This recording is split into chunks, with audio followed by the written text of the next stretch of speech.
Network on Climate Change, organized in collaboration with the Parliament of the Republic of Trinidad and Tobago and the Senate of Mexico. Before we start, I would like to inform you that this meeting is being interpreted in English, Spanish, and French. To access the interpretation, please select the globe icon and choose English. Esta reunión tiene interpretación en español, inglés. The meeting has interpretation in Spanish, English, and French. To access the interpretation, please click on the globe icon and select the Spanish language.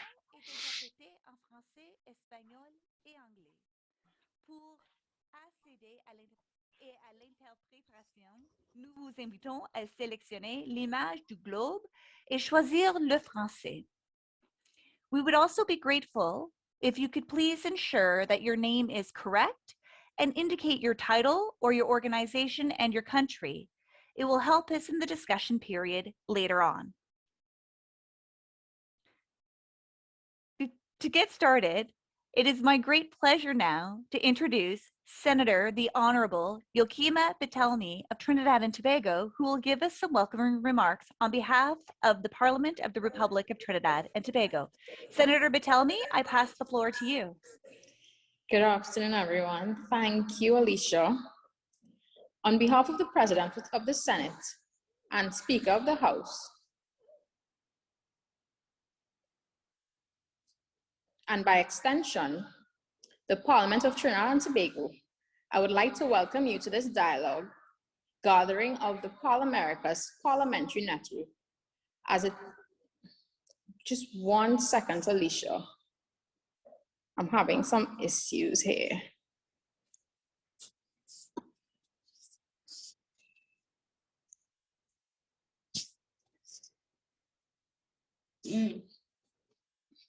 Apologies. On behalf of the President of the Senate and Speaker of the House, and by extension, the Parliament of Trinidad and Tobago, I would like to welcome you to this dialogue with civil society and youth representatives that takes place as part of the 5th gathering of the ParlAmericas Parliamentary Network on Climate Change, entitled Addressing Inequalities to Enable Climate Ambition. I extend my appreciation to the Senate of Mexico, with whom we are honored to host the gathering, and wish to thank the regional offices of Latin America and the Caribbean of United Nations Framework Convention on Climate Change and United Nations Children's Fund for their collaboration in coordinating this event. I would also like to express my warmest greetings to my fellow parliamentarians from the Americas and the Caribbean, and to the representatives of civil society and youth organizations who join us today. Allow me to share with you a few words on why inclusive climate action is important. Climate change is inherently unfair. It has been created and exacerbated by the wealthiest nations. Yet its consequences affect the historically disadvantaged with greater intensity. For instance, the Declaration on Children, Youth, and Climate Action acknowledges children face heightened and specific risks due to climate change, and the most disadvantaged and marginalized children bear the heaviest burden. Therefore, inclusive climate action demands both reducing the effects of climate change on the most vulnerable and ensuring the benefits and burdens of climate action are equitably distributed. So, the core message of this fifth gathering is a rather simple one. Climate change is not solely an environmental issue, but it is inextricably linked to challenges of eradicating poverty and increasing inclusiveness. Today, parliamentarians, civil society organizations, and youth organizations from the Americas and the Caribbean will have an opportunity to engage in a respectful and productive dialogue to find ways to increase inclusiveness and stakeholder collaboration in our country's climate action plans. We will explore avenues to strengthen the incorporation of an intersectional lens to ensure climate policies and programs are meaningfully designed in consultation with communities and respond to the needs of traditionally marginalized populations. We will also share insights around action for climate empowerment, a tool to promote efforts to build understanding and capacity of all members of society to improve their engagement in climate action by strengthening public policies in 6 focus areas: education, training, public awareness, public participation, public access to information, and international cooperation. For us, parliamentarians of the Americas and the Caribbean, this should be a wonderful opportunity to hear from the leading civil society organizations and young climate advocates, to listen to their expectations, to take note of their work, and to foster further spaces for continued collaboration. As legislators, we are called to act in every capacity, but where we must not wane is in implementing just and adequate policies. For our guests today, representatives of civil society and youth organizations, I hope you find this meeting productive, that you are inspired to continue your work, and that you keep leading the way in the fight against climate change. I am convinced that our greatest contribution and most significant legacy will be to take the necessary political decisions to pave the way to a more inclusive, democratic, and sustainable world. I will leave you with a quote from Swedish climate change activist Greta Thunberg. She states, "Adults keep saying we owe it to the young people to give them hope, but I don't want your hope. I want you to act. I want you to act as you would in a crisis." Thank you for joining us this afternoon, and I wish you all a productive session. Thank you, Senator Patelny. We're so pleased to be with you here virtually in Trinidad and Tobago. But now I'd like to jump us to Mexico, because it is I'm very delighted to next now introduce Senator Beatriz Paredes, President of the Committee on Foreign Relations with Latin America and the Caribbean from the Senate of Mexico, who is our co-host for today's meeting. Senator Paredes, I pass the floor to you. Hola, muy buenas tardes. Saludo desde Hello, good afternoon. Greetings from Mexico to all the colleagues of ParlAmericas, and greetings, of course, my homeland sister Nancy de la Sierra, President of the Commission on the follow-up of the GDS, whom I greeted already over here, and proud for the participation of Trinidad and Tobago. The President of the Congress, Ms. Bettermit. It's an honor for me as President of the Commission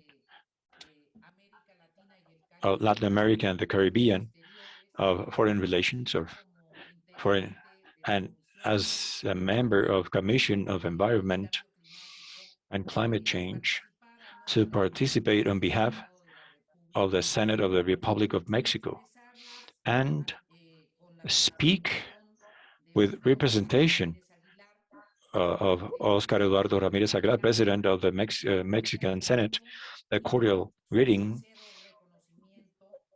and acknowledgement to which we add for the work carried out by the ParlAmericas, particularly the Parliamentary Network of Climate Change, which calls us today.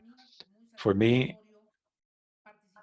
it is a satisfaction to participate in this 5th encounter or gathering addressing inequalities for the climate change, just transition to reach the Paris Accord. This important initiative invites us in our efforts from the national parliaments in our hemisphere to build better policies and establish better laws as well as to exchange on good practices that strengthen effectively the fight to restore environment and can arrest the climate change and global warming. To carry out the dialogue, we count on collaboration of the regional offices for the Framework Convention of the United Nations on Climate Change in Latin America and the Caribbean, as well as the collaboration of the Regional Office of UNICEF, particularly to add the list of guests. It is a pleasure to speak to the civil society and the youth, young women, young men, enthusiastic participating. We value significantly the collaboration of both organizations. I'd also like to highlight that one of the initiatives of UNICEF is supporting for the next conference of the Framework Conventions is the adoption of the Statement on Children, Young Children, and the Climate Action adopted in COP25 2019. I wish it was possible that countries work together in this statement. Climate change and global warming are phenomena that affect without any distinction all the planet, all the countries and regions. It is a consequence of human activities that no doubt affect the transformation of societies and building modernity, but at the same time, they have had diversity of consequences, the kind of industrial development, the kind of transport, the deployment of production chains within economy and trade, more and more complex, along with diverse behavior patterns of the society, are elements that have affected the condition affecting our planet. The scientific evidence is strong when we point out that the activities based on production and combustion of coal, oil, and gas have increased exponentially in the last years. The greenhouse gases in the atmosphere, which is worsened by the energy provision with fossils, the conversion of ecosystems on soils for agriculture and cattle that contributes to the emission of methane. As elect representatives of citizenship, we are committed to the improvement of quality of life of the population. So it is alarming the period that has passed from 2011-2020, considered as the warmest ever registered, with a mean temperature in 2019 above 1.1 Celsius degrees to pre-industrial level. Other relevant fact, intergovernmental group of experts on climate change has forecast the mean temperature in the Caribbean and Latin America will increase 1 to 4 Celsius degree towards 2080, 2019, 99, depending on the control and magnitude of emissions, with a sample of repercussion. Among others, I will mention that in Mexico, last month, April, it was stated the extinction of the Millenarium Ayoloco glacier located in the summit of Iztaccíhuatl volcano. According to the National Autonomous University of Mexico, it will have an impact in the availability of water, the rains, and climate regulation.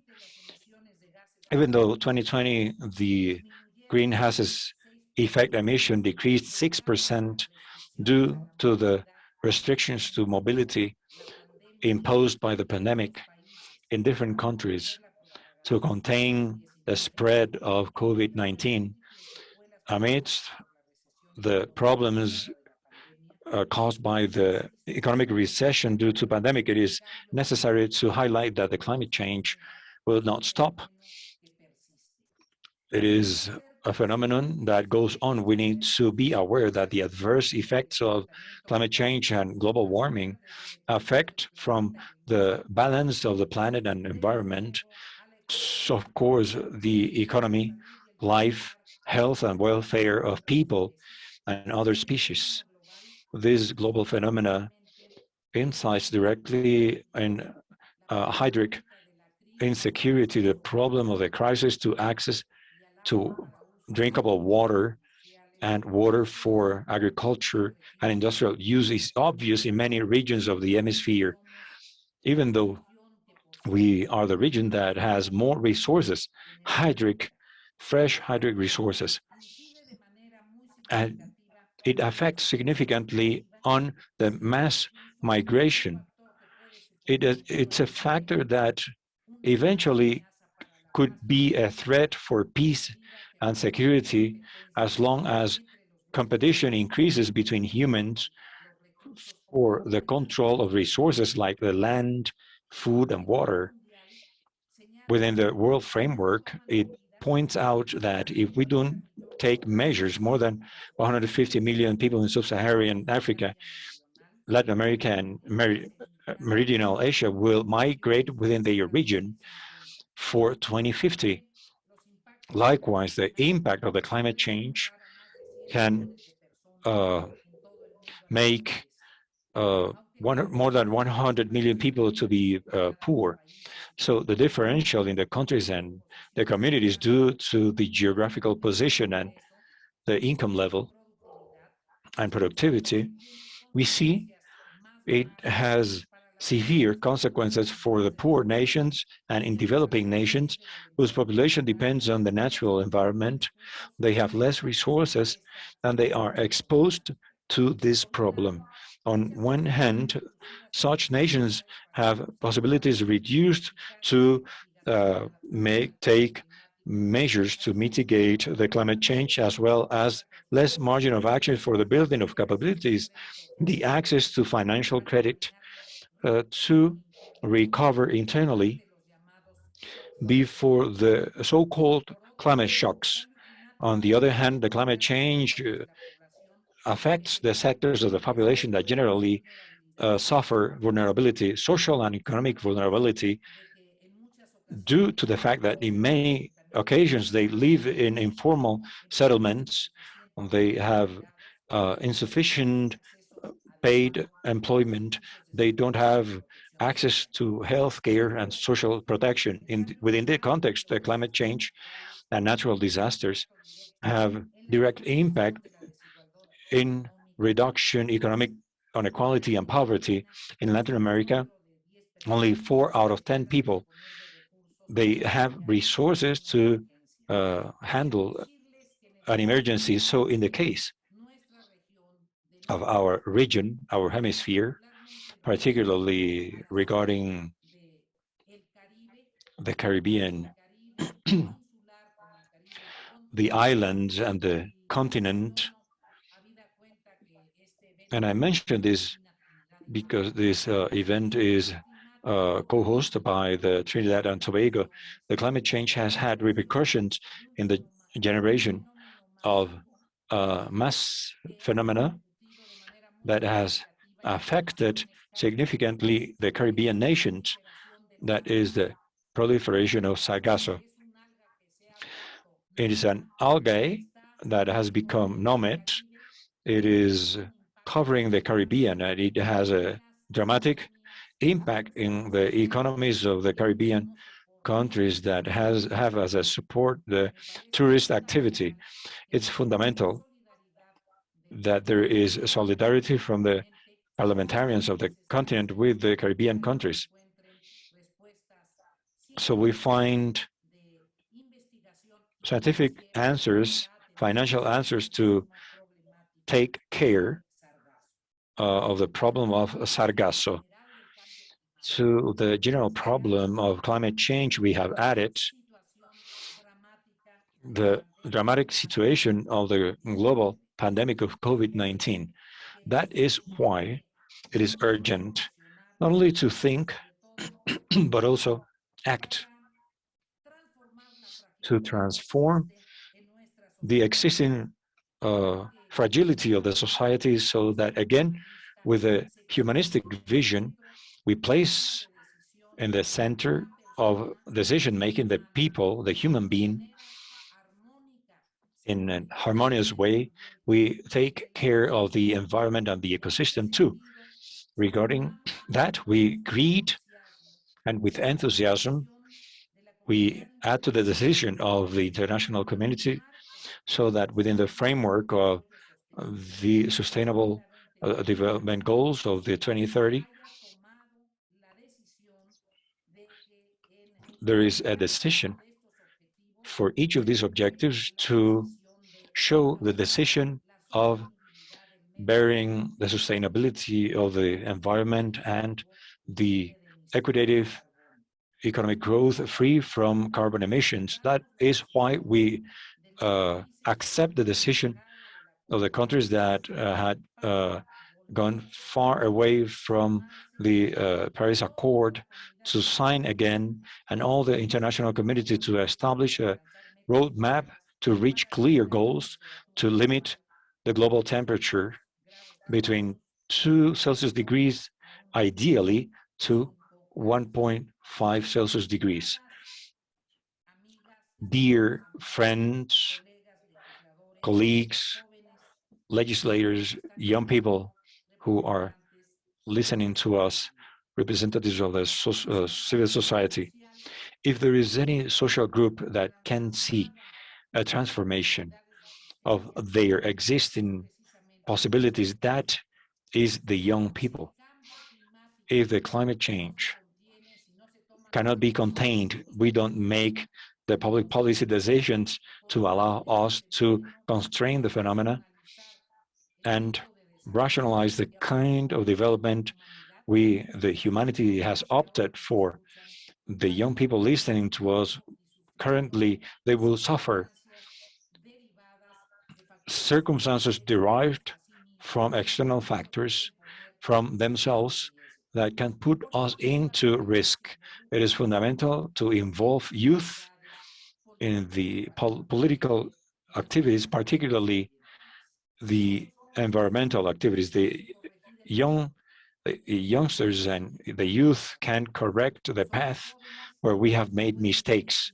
The young people can demand from all the factors of economic growth that their options for the economic model doesn't mean to generate capital at all cost, but to take care of the ecological balance and human safety. You young people can push parliaments so that we make the right decisions regarding legislation. Apart from national legislation, it will be fundamental that parliamentarians to involve directly with the building of the international agreements that push the international community to act with responsibility. Now, more than ever, the world demands the ones who have public responsibilities to act with the consciousness of presence, certainty for the future, for the youth, and it can only be given if there is a set of policies that allow to redirect our relationship with the nature and mitigate dramatic factors that generate the climate change. In Mexico, we are standing for the commitment of the GDSs, and we are for the solidarity with the peoples of our region and for the Parliament to play an important role so that the horizon of the world persists and we be able within a millennia to say that human beings deserve to inhabit the planet. Thank you very much for your attention. Thank you, Senator, for those wonderful remarks. helping set the stage for this discussion that we look forward to getting to. Before we start that, however, if you've not been to a ParlAmericas meeting, we like to take a picture. This will also encourage you all to get your cameras on because this is meant to be a dialogue. So we're hopeful that this will be interactive, that we will get to see you. So I ask you all to please turn on your cameras for me and join me for a group photo.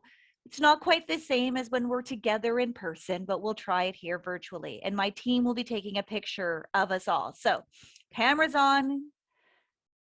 Love to see all those beautiful faces. I wish you could be with me here in Ottawa, or I could be with you in your countries. All right, colleagues, we are smiling. Take our photos.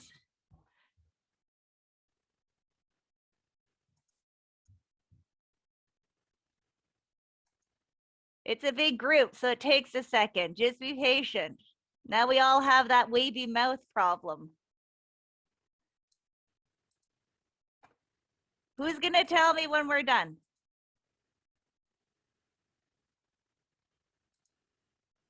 Almost there. Almost there. It's a bonding moment. It's good, Alicia. We got it. Thank you. But I do encourage you, if you can, keep your camera on, or for sure, be prepared to turn it back on when we get into the dialogue session so it can be more interactive. I will now move to our next part of this session and would like to invite our colleague we are delighted to have here to set the stage for this conversation, colleagues from the UN Framework Convention on Climate Change, the UNFCCC. Carlos Ruiz Garvilla is the regional lead of the Regional Collaboration Center for Latin America. I would like to pass the floor to you. Carlos, please. Thank you. I will present and speak in Spanish. So I'm waiting for the right to access to my presentation. Please confirm that you can see my presentation. We can see it. Okay, fantastic. Then I will switch to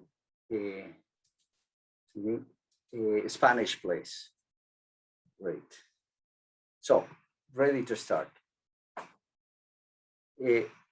Distinguidas senadoras. Distinguished senators,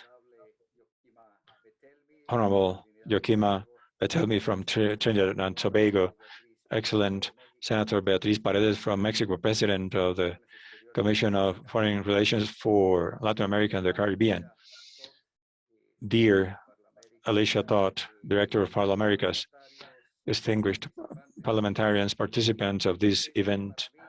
For me, on behalf of ACC Panama, it's a pleasure to be with you today in the dialogue. As we heard from previous interventions, in the opening, it was mentioned about the climate crisis, the role of the social society, the youth, the parliamentarians. So for us, it's a pleasure to collaborate together with ParlAmericas and our audience. I am pleased for the invitation. The presentation is on behalf of my colleague Fleur Newman, Secretariat of Climate Change in Bonn, who could not join us today, but I will emphasize my presentation on the elements about the action plan for the climate empowering, known as ACE. Also, as you know, this program includes the following elements: the international framework for climate education, aspects regarding the strengthening of capabilities, awareness, public access to information on climate change,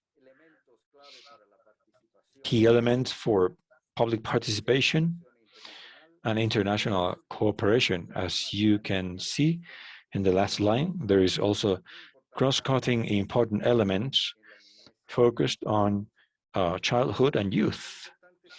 It is important to point out that this ACE work is based on the Article 6 of the UN Framework Convention and the 12th article of the Paris Accord. It is acknowledged that the importance is visible in the implementation of this sixth element we have mentioned, with cross-cutting focus that is fundamental to solve the complex challenges of the climate change. It is important to think that it is very important to acknowledge that everybody should be ready for the transition that we need to have for the new communities with low carbon emission, especially for the societies that are more vulnerable. And all of this, especially with all of the big challenges that we have, besides the climate change that has been obviously exacerbated by the COVID-19 crisis. And these are challenges that we need to face and that we also need to see as an opportunity to actually recover from all of the challenges and crises that we have had in order to transition to new models, to new economic models that is more fair and greener, and therefore more sustainable, especially in order to comply with the needs of the future generations. With this background on what the program ACE is, or the ACE program, and especially with the different areas that cover this program, I'd like to give you a brief overview on what this process has been since its very first implementation. From 2012 up to now, we have been in a process of working with subsidiaries, with all of the different stakeholders that are going to take part in the decision-making process. This year, 2021, is very important for the ACE program, for the intergovernmental standpoint, because we are getting ready for the new proposals for the Convention 2026. And even though there are some explicit articles with the Paris Agreement, these articles have provided us with a very important insight for this framework in order to know what we need to implement. Now that we know what we need to have from all of the stakeholders, now we need to move on to the how. How are we going to handle and how are we going to contribute to these initiatives?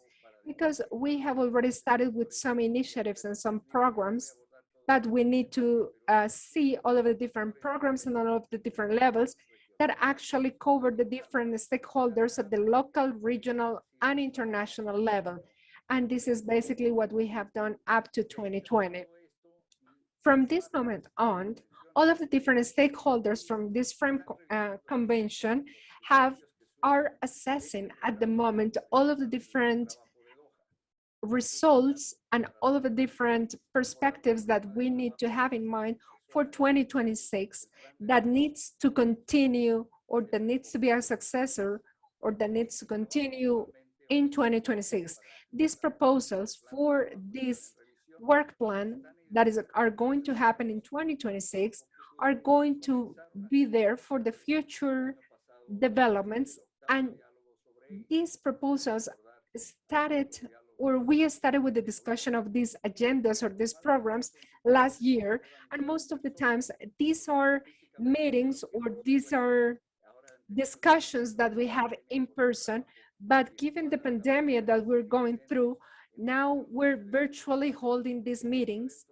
And we have had 4 regional meetings that we have hosted and that we hosted actually last year.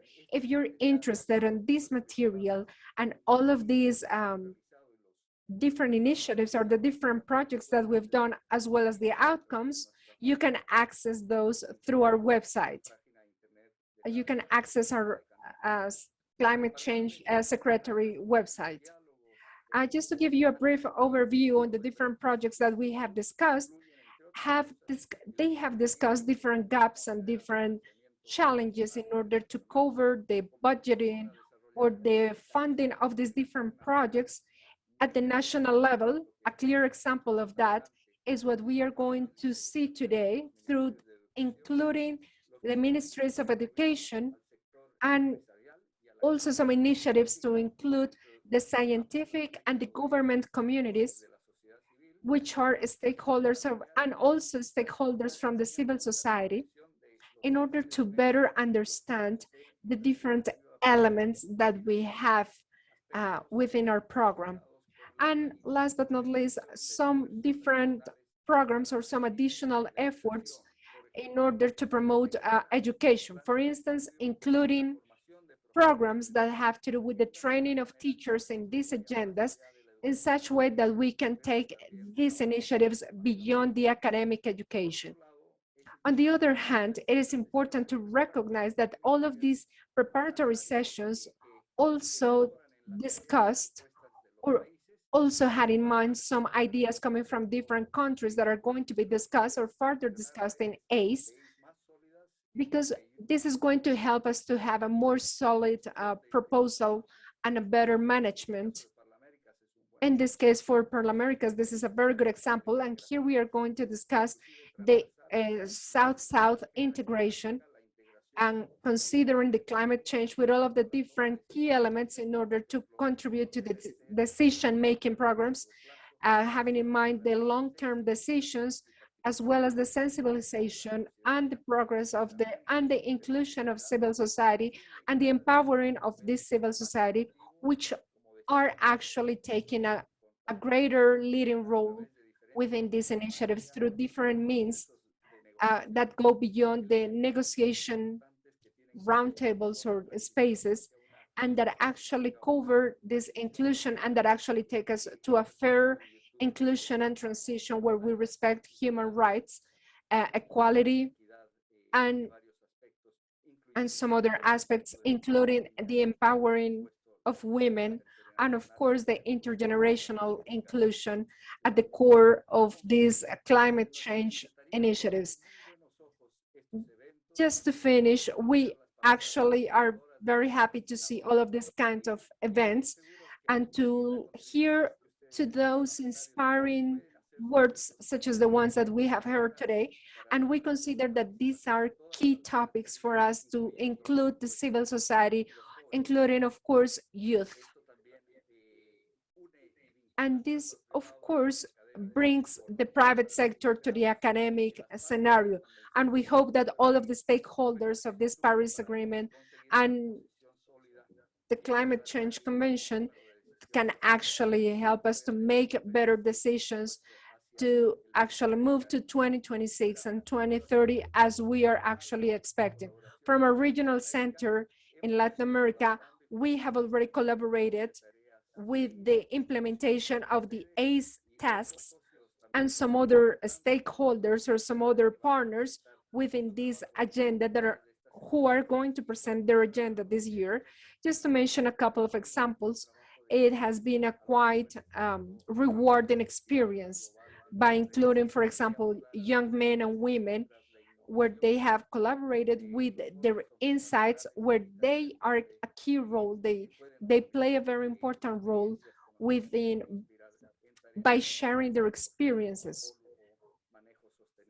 in order to, for example, work on the sustainable use of soil. These are just a couple of examples. But of course, if you have any questions or if there is anything that I can do for you, please let me know, and I wish you the best for this event. So now, Alicia, the floor is yours. And we always enjoy our collaboration with the UNFCCC. It's been a wonderful partnership. I'd next like to invite Ventura Silva, who is the regional lead for the UNFCCC for the Caribbean. Ventura, another great partner of ours. Grateful if you could please take the floor and share. There you are, and we see your presentation.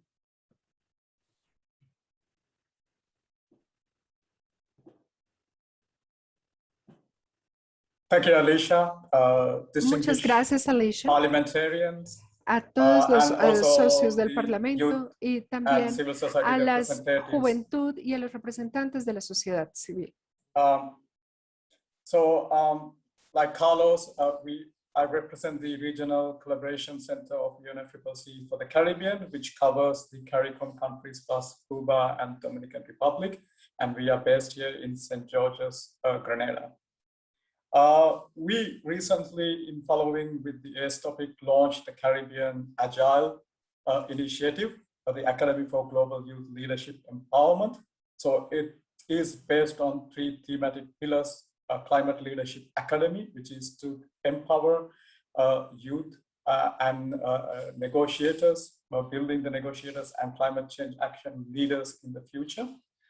Secondly, also building from the school level to build the future leaders who would take on those leadership roles in the region. Secondly, a knowledge sharing platform to share best practices, and also a green business incubation. This is an initiative led by Government of Antigua and Barbuda in partnership with AOC's UNICEF, UNFCCC, the Caribbean Community Climate Change Center, and also EU and UK presidency. So with the first initiative after launch would be focusing on training the youth delegates for the Youth COP in Milan. But we also simultaneously have initiated several campaigns promoting climate action among the youth, focusing on athletes. One of the key messages, the 1.5 Stay Alive and Thrive, a key message from the Caribbean, and also several actions on climate change and health as campaigns to engage youth and the various government as well as the regional institutions on climate action. So these are some of these initiatives that I mentioned. And now coming to the other topic that we talk about, just transition. So if you look at the Paris Agreement, taking into account the imperative of just transition of workforce and the creation of decent work and quality jobs in accordance with the nationally defined development priorities. So this is the language that I have extracted from the Paris Agreement. It not just talks about just transition of labor, but also we talk about creation of decent work and quality jobs. What does it mean? It means that it's not just work creation, but to ensure that these are of quality that will respect the workers, the safety, the security, the quality of employment, ability to ensure that provide sustenance for and livelihoods that are in par with the needs. And this is why this emphasis on not just transition, but also the decent work and quality jobs was incorporated in the language by the international negotiators when the Paris Agreement came into effect. And this has been a topic when it comes to, in the context of climate change, whether we talk about the mitigation actions or taking actions to create a more clean and low carbon economy that is using renewable energy, creating less consumption of fossil fuels. We need to consider what happens to the jobs that are already existing in the fossil fuel based economy, people who are engaged in fossil fuel based technologies, as well as when we talk about adaptation, taking measures for developing climate smart agriculture projects, climate smart infrastructure projects. What would be the impact of that on the existing workforce? And what would be also the impact on the future workforce? And this is why it's key that the youth are engaged early on in these decisions, because we are talking about a transition that would take about 10 to 20 years when the current youth would be entering into the workforce. So it's pivotal that these discussions focus on when this transition takes place, when we implement the nationally determined contributions or national adaptation plans, which are key blocks of the Paris Agreement, that we consider about the impact on the workforce, and also the various dynamics, not just the impact of the workforce directly from the policies in isolation, but the various dynamics, how the different policies that we introduce, even to counter some of these impacts like economic diversification, how that would actually impact on the employment and how that could be addressing the well-being of the affected workers as well as the creation of new work. So it's about addressing the impacted workforce, but also ensuring that the new jobs that are created, we talk about the green jobs that are going to be addressing what Carlos mentioned, the COVID-19 rebuilding after COVID-19.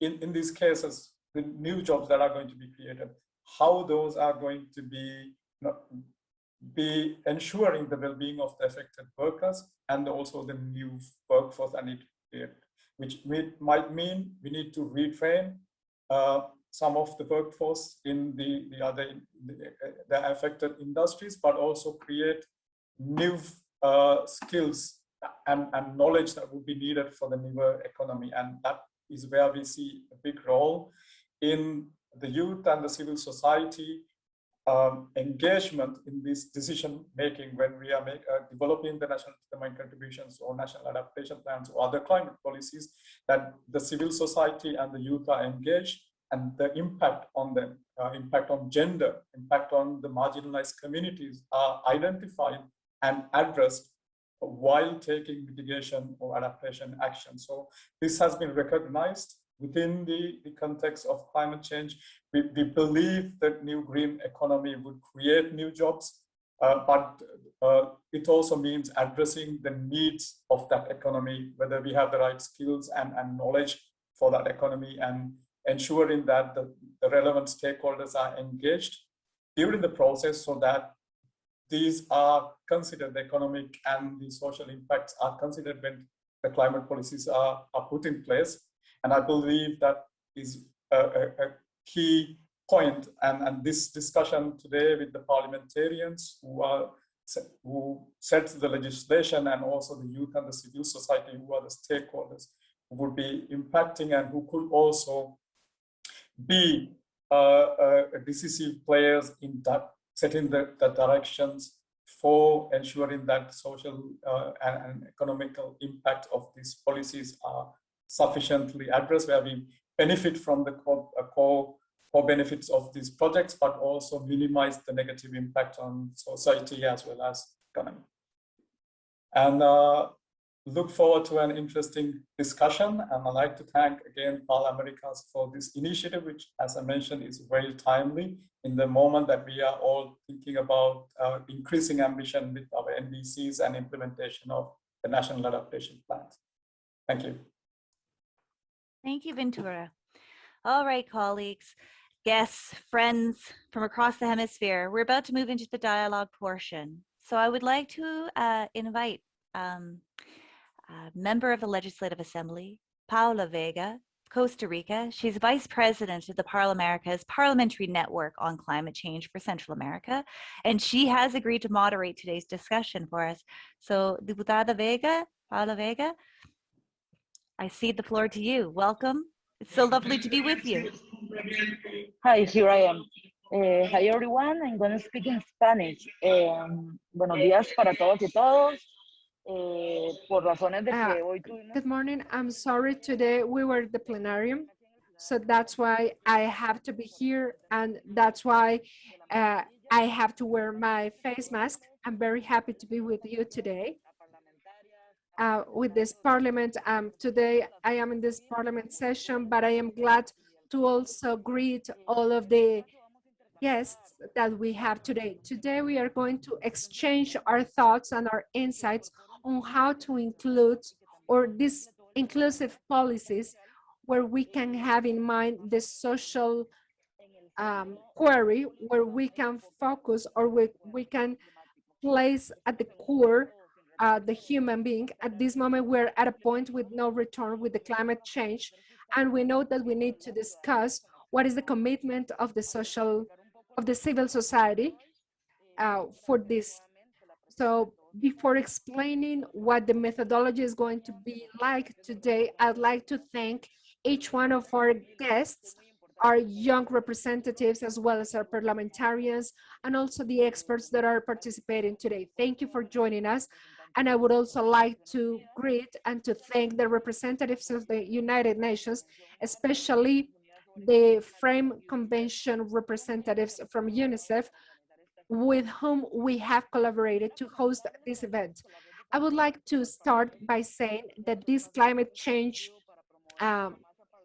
convention has started some initiatives on the climate change. This network works by complaining with the different regulations that have to do with climate change. And we think at all times about the sustainable development.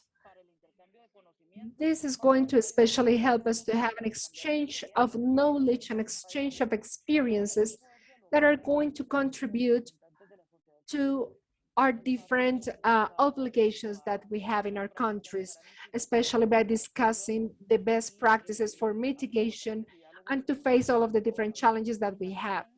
And likewise, this is going to help us out to have the publication of different research or different papers that are going to contribute to each one of our countries. So welcome to this event. So with this in mind, having in mind the COP25, which is the last milestone that has to do with the climate change that told us what we needed to have in mind, such as gender equality, and the childhood and youth was not the exception within this framework. That's why we need to escalate our efforts in order to promote and in order to consider the rights of children and rights of young generations. And it is also very important to have in mind that we need to emphasize the condition of this specific population in order to think about the mitigation. Children have to take part and young generations have to take part in these objectives that we have that are being determined at the national level. And of course, there are many different tools that we can undertake in order to do so. So we need to start with this conversation or with this dialogue. We first need to acknowledge that our young generations are facing specific challenges given the climate change, but they also are leading, they play an important role as they are change agents. And now I would like to explain what the format or methodology of this session will be. So I'm going to ask you two questions that have to do with the inclusive climate change, and the second one that has to do with the empowering for the climate change. So in each round, I am going to ask you a question, and then you can share your experiences so we can have a balance of experience or your knowledge. I am going to give the floor to the different parliamentarians so you can all participate. I thank you in advance for you to feel completely free and completely comfortable to share your experiences with us. We are here to listen to your experiences, and I am also going to ask you to be very brief in your interventions so we can hear everybody's interventions. So let us get started with the first part.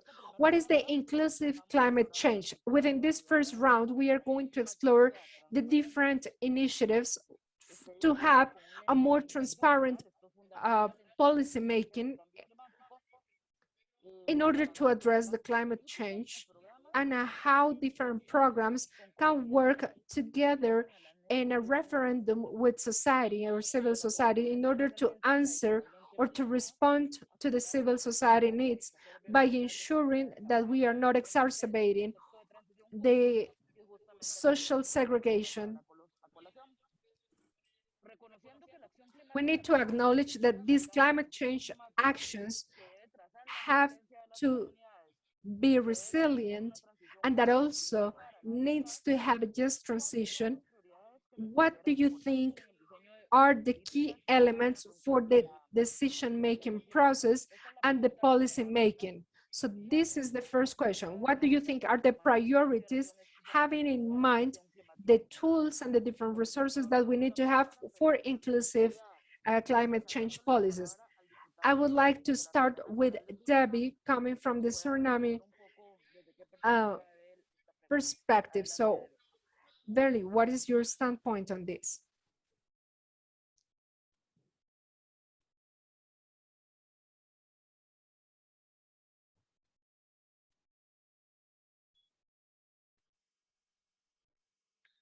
¿No se encuentra Debbie? Is Debbie there? Creo que no. Entonces podemos. I don't think he's there. Entonces, So hagámoslo abierto. Me gustaría let it be an open question. So any participant that would like to tip in can do it. You can raise your hand. So let us know what are those priorities for this inclusive climate change policies. So how can we integrate youth and children within these policies? I'd like to hear from you. Solicito la palabra, senadora Beatriz Paredes de México. I am Beatriz Perez from Mexico. I'd like to participate. Thank you very much. Thank you, Paola.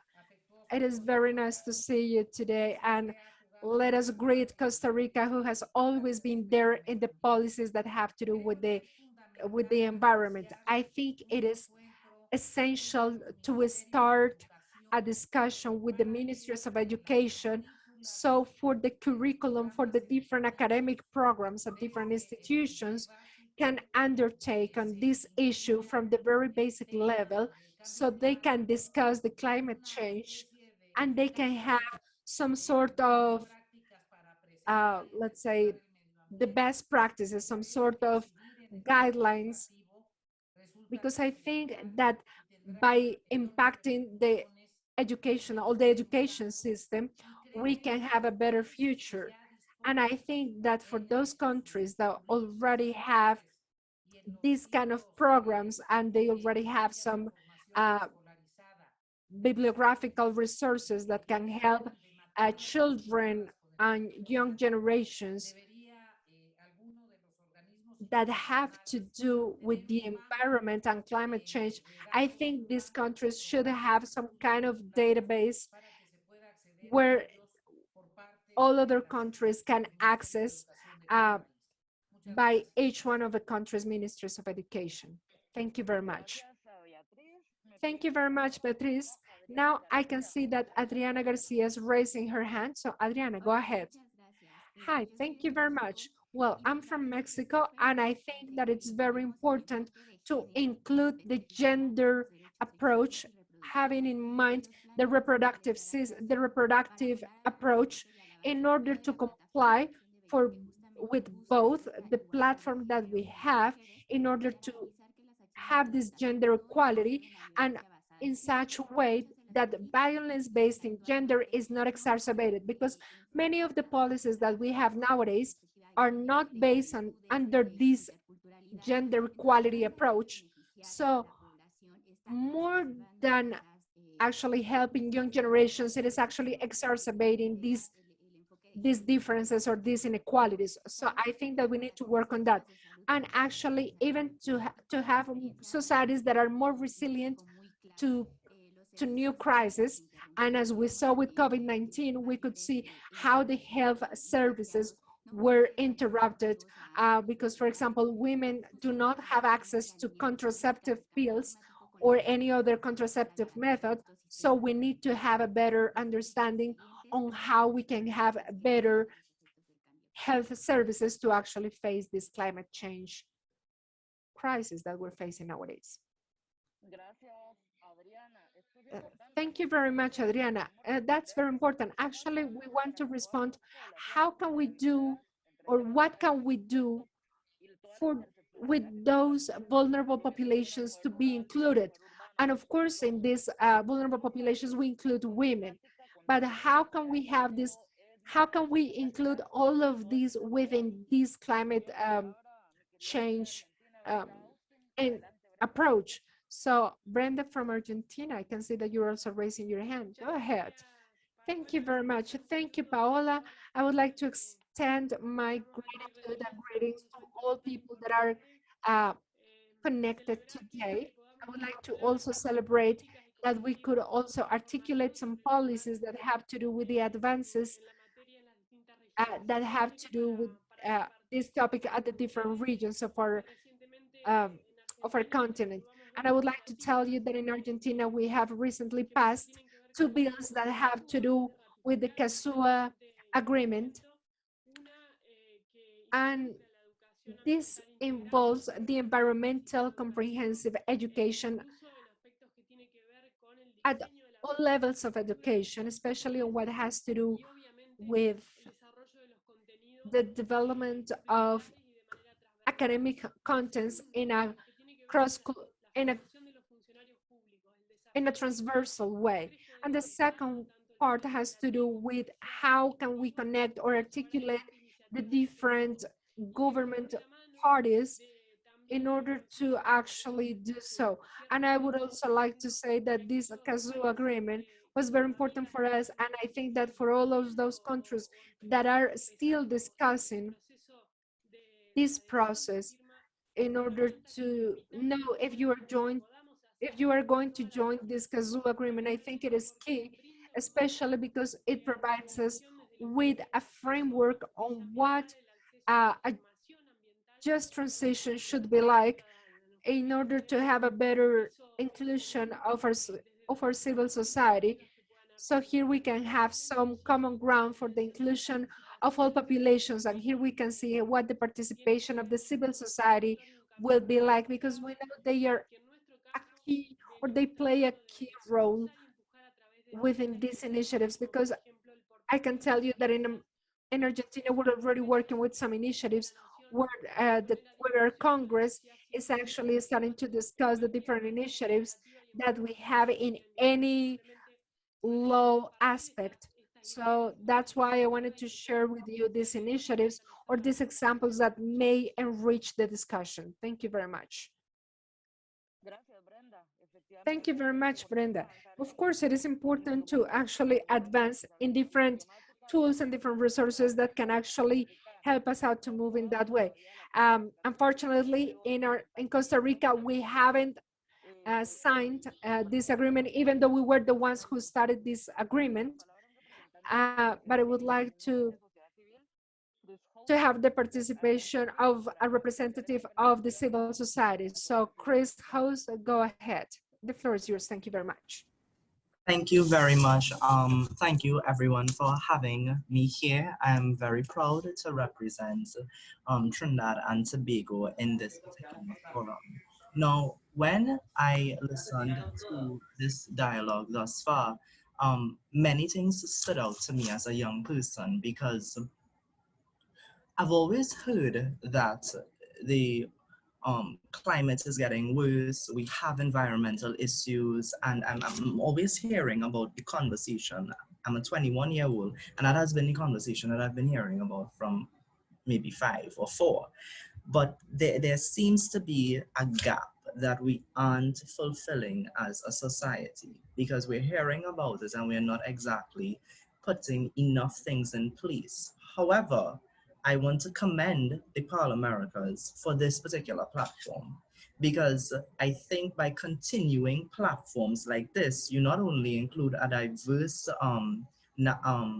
conversation or perspective, but you also allow young people like myself to contribute. So I want to thank you all for facilitating these particular platforms.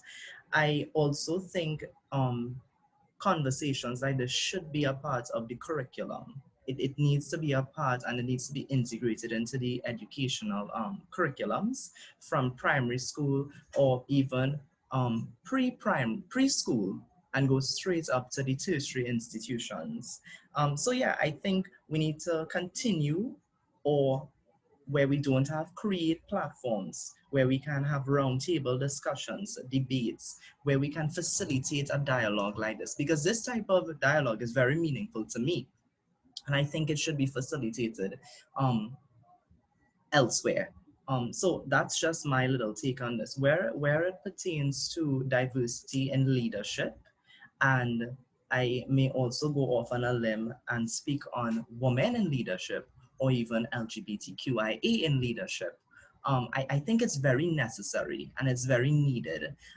In Trinidad and Tobago, I was very pleased to see that in our last election, I saw a lot of female politicians and a lot of young politicians as well. So I think we're getting somewhere, but we need to keep going. And I think initiatives like this play a big role. So continue it and build on it. So that's what I wanted to add to this conversation. So thank you very much.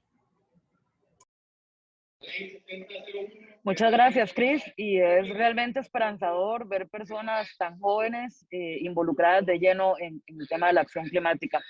Pide la palabra Beatriz Reyes. In the climate change, Beatriz Reyes from the civil society, please go ahead. Good afternoon. I believe one of the priority actions should be the early participation, since the trend is where we elaborate policies and programs. It is important all the stakeholders to be considered to make the policies. We need the young people, children, adults, also intercultural participation, the support from all the countries at a level of politics or policies. It is important to strengthen the laws, to create completely new laws, to conduct research, to create policies in the countries. So it is important to turn to the scientific community of the countries at a regional and international level. I believe it is important to count on working organization that includes all sectors. We know that there will be some recession. People could dilute through the program, so we need to prioritize also some minority groups too. Gracias, Beatriz. Thank you very much, Beatriz. Now we give the mic to Ariel Rodriguez. This should be the most common format, to be sitting on the same table, the organized groups, the civil society, and I agree with you. The wealth of thought doesn't have any difference. Precisely the push of the youth is critical to refresh ideas. I just wanted to comment on specific issue. Adding the youth, it is evident they have other thought, other concerns. Many schools and curricula, sometimes formally, sometimes informally, the scholars, teachers, they take some element or ideas in regard to the respect of the environment. And I see that with my children, they are worried, concerned on the species that could die, we could lose in the earth. And how are they so clear about that, about the vegetable, plant, animal species? So there could be teachers motivating, but the concrete idea is that we should revise our curriculum, school curriculum, regarding also the economy. If we do not add the concept of the climate change from understanding the circular economy that is sustainable, we are just speaking beautifully about the environment, hugging animals and trees, but we need an education reform. It would be easier for the new generations of economists and managers could go deeper in a conception of a circular economy that leads us to profound changes of the economic structure. Muchísimas gracias, Ariel. Y Thank seguiría you very ahora much, mismo Ariel. con sociedad civil, Ashley Lashi. Ashley from civil society. Ashley Lashley. Ashley, adelante. Please, Ashley, go ahead. Good day, everyone. Thank you for extending it. Good day, everyone. Thank you for extending an invitation to young persons from all across the world, particularly from the Caribbean, to be here at this most important conversation. I've been here from the start, and I'm really loving the conversation, but I think what needs to be discussed or spoken about is involving young persons who are living with disabilities into the conversation. The implementation of stronger policies that deals with including persons and young persons who are living with disabilities who are not normally included in these conversations, to actually have a voice, because at the end of effects of climate change, and they're often left at times without having a voice on the implementation of programs or policies that would benefit them. So I think as a collective, and as it relates to the policy implementation, we need stronger climate change policies that deals with young persons living with disabilities and those youth from minority groups who really don't have a voice. So that is just my piece of contribution for today. Thank you. Thank you, Alish. Tendría la palabra en este momento Karen. Now we will give the floor to Karen Miranda. Please, Karen. Hola, muchas gracias por Hello, thank you for conducting these kinds of conversations and dynamics. So for the people, not only the ones who have a position in the parliament can comment, but also the young people.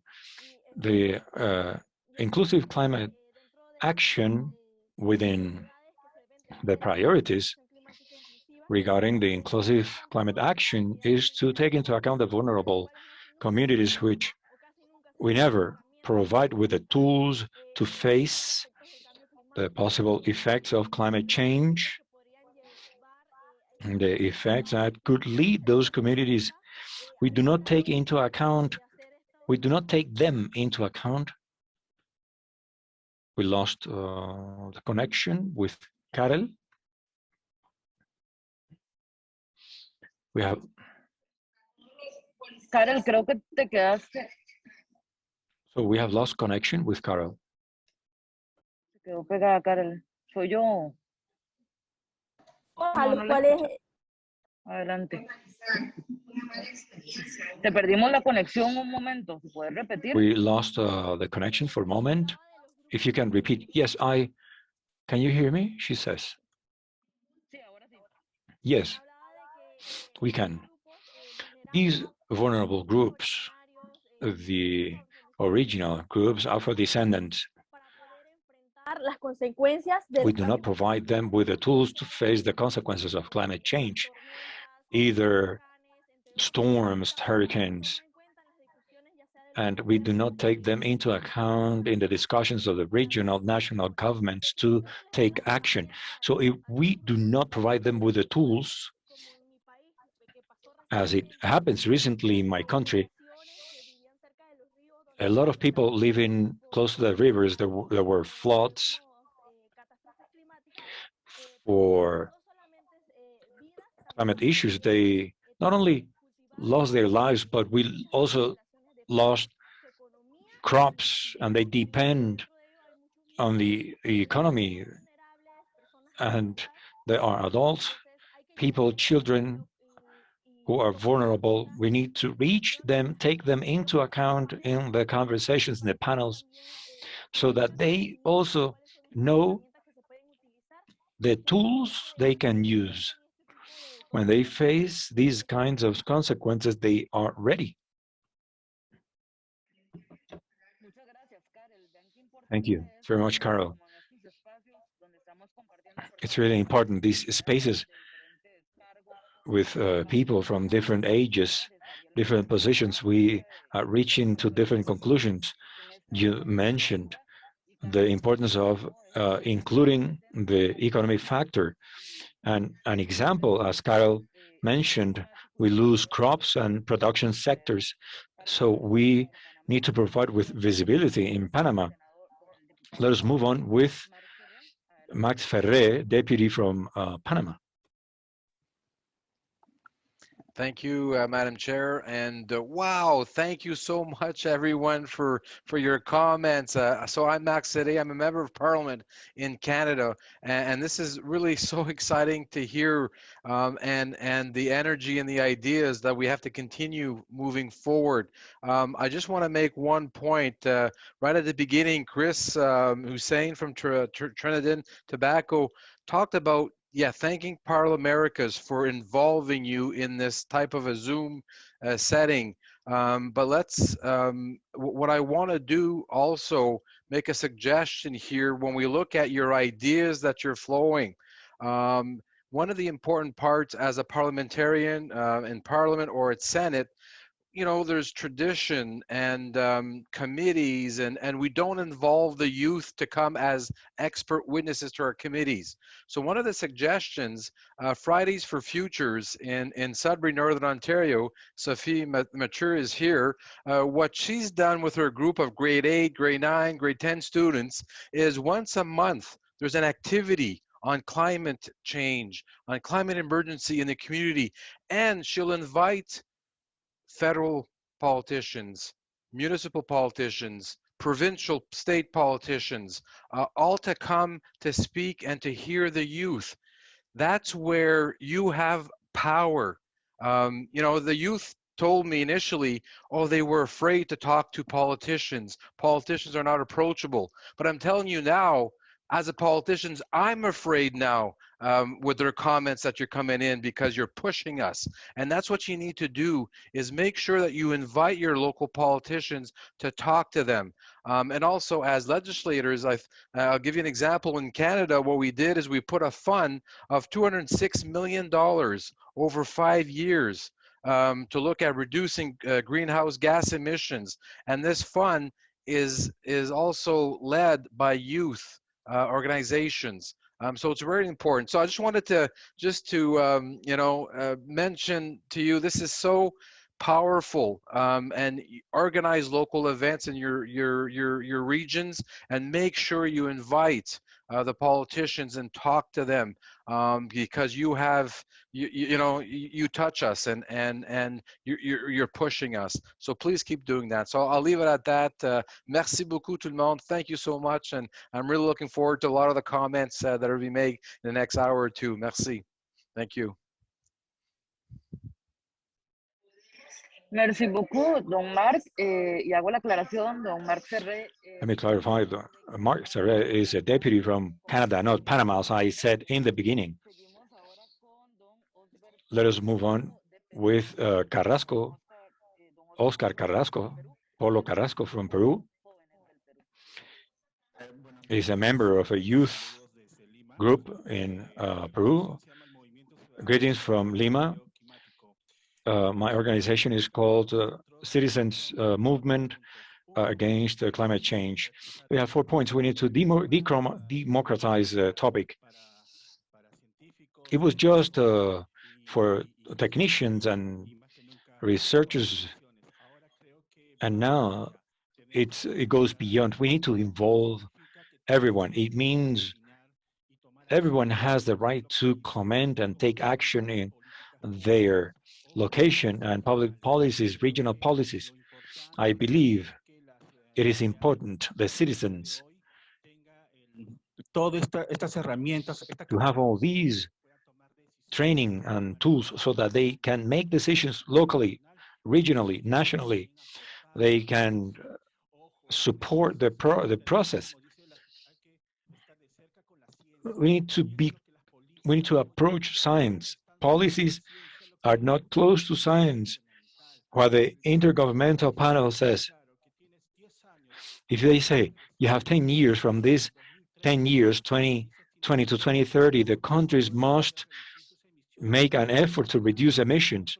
It is clear on the commitment. It is the national contribution but how many of us know the contributions? How many of us are following up step by step, line after line, if we are complying in our states, the COP26 process that we are mentioning in the intersectional process previous to COVID, we have few commitments. We need to carry out a work, the parliamentarians, the youth, the indigenous organizations, the mayors, to watch if these commitments are being carried out and what we can do as a country, as a people.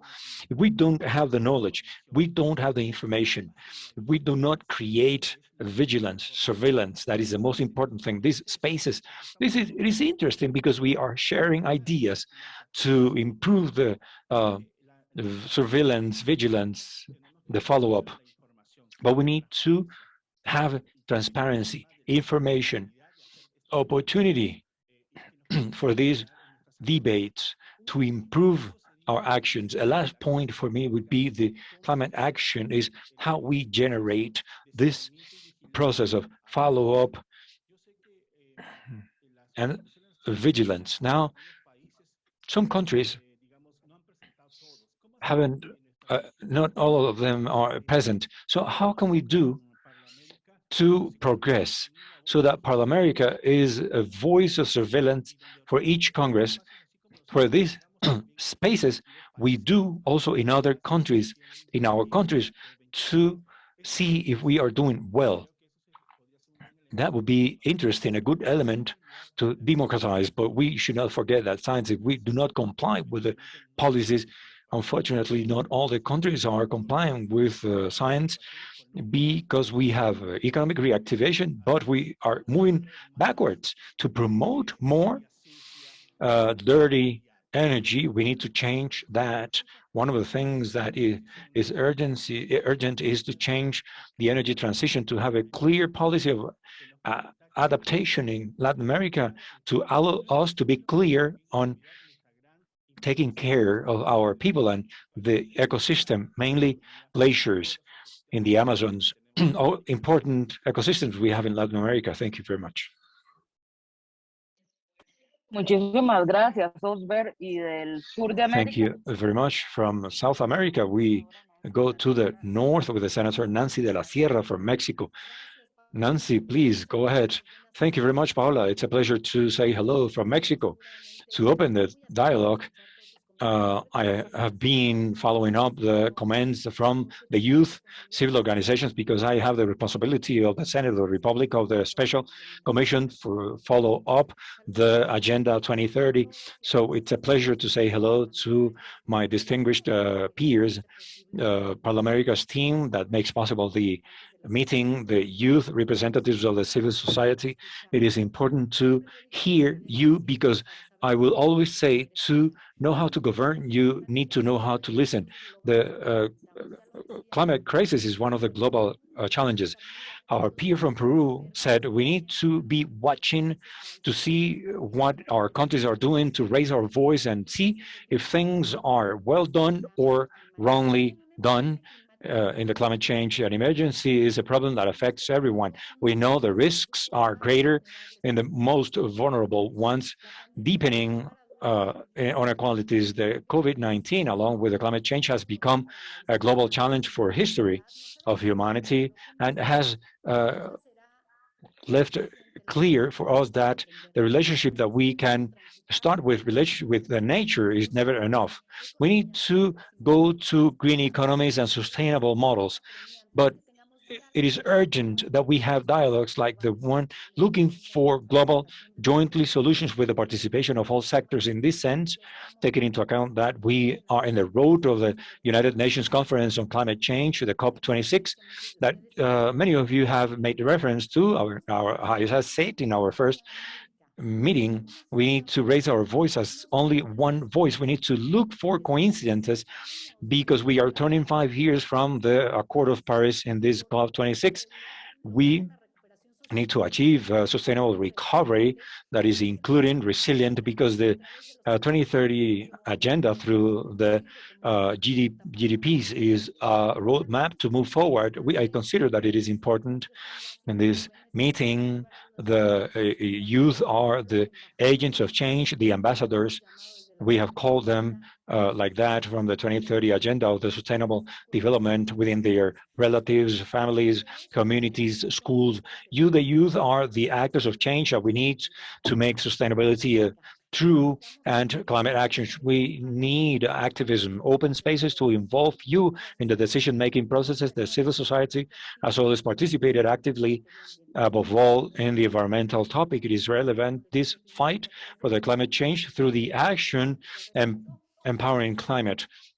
So some other partners mentioned it. We just some months ago ratified the Escazú Accord from the Mexican Senate. We know it is a unique instrument to move forward and strengthen the governance system and environmental justice, not only in Mexico, but in the region. I finished saying that the next years, it will be important to work together towards the inclusive climate actions, the youth, the scholars, parliamentarians, the civil society. We have the privilege of having a position in the Senate of our country, but we do not stop being a civil society. Women, men committed that want to change the world, to deliver better account to the coming generation. So I'm sure we're going to make it together.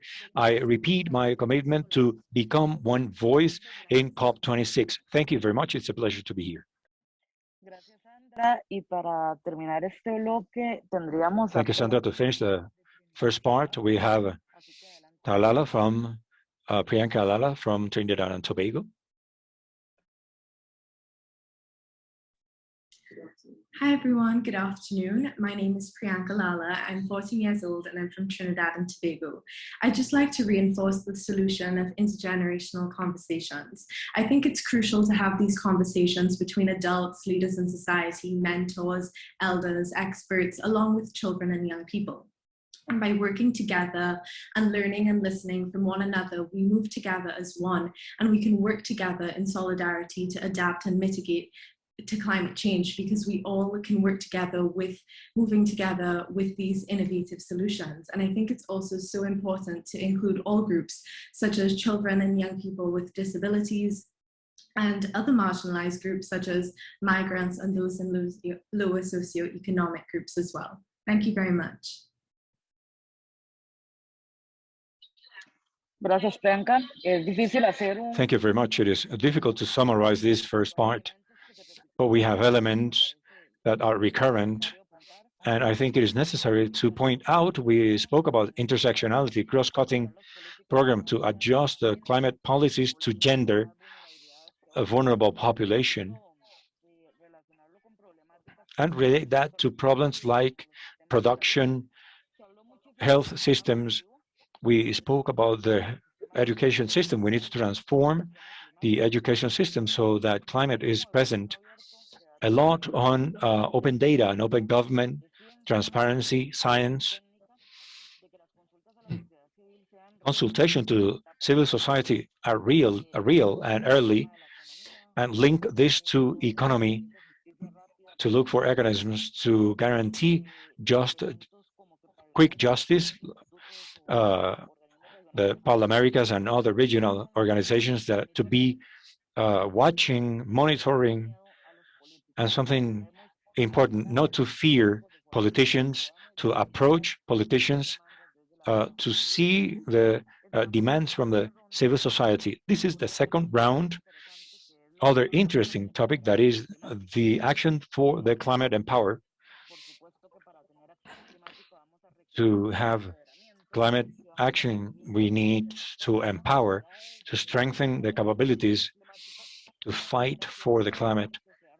So the action is strong, consistent, and bold. This concept was generated in the Article 12 of the Paris Accord to increase the capability and understanding of the members, strengthening public policies in 3 areas of interest: education,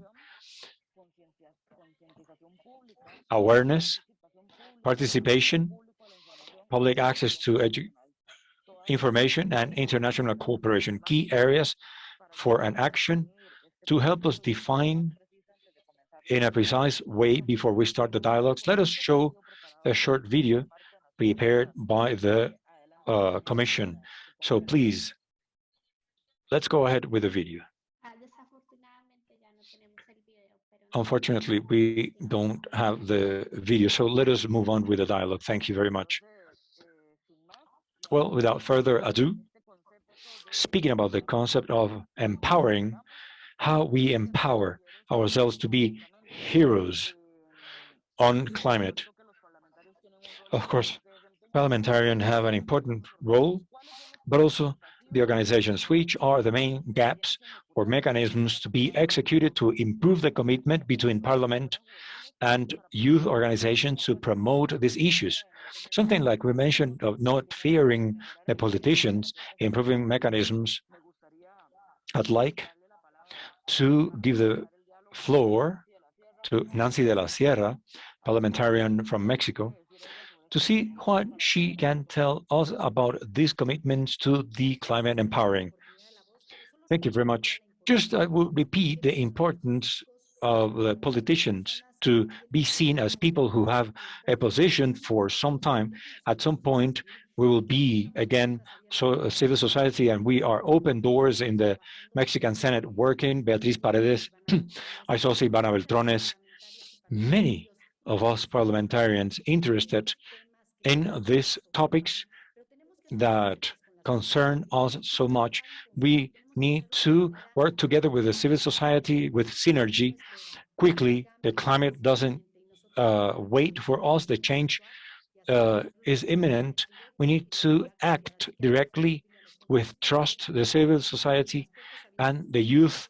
The Mexican Senate has opened doors to improve and work for this global, to tackle these global problems. Thank you very much. Who best to speak about the challenges of the parliamentarian than the civil society? So a representative of the Caribbean Youth Environment Network for a view on the needs of the civil society for parliamentarians make the reality. Giovanni Henry. Yes, thank you, Madam Chair. Just to add, of course, like you mentioned today, we all need to bridge that gap between civil society, youth, and policymakers.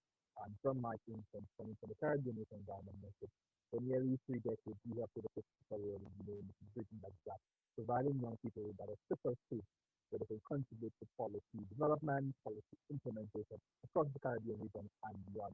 And even just to add, as in the interest of time, of course, as we run up to COP26, and increasing youth engagement and raising awareness, leading up to this major milestone in the climate change circle. Of course, going back to 2015, whereby we had this 1.5 to Stay Alive campaign, which is to galvanize the involvement of young people.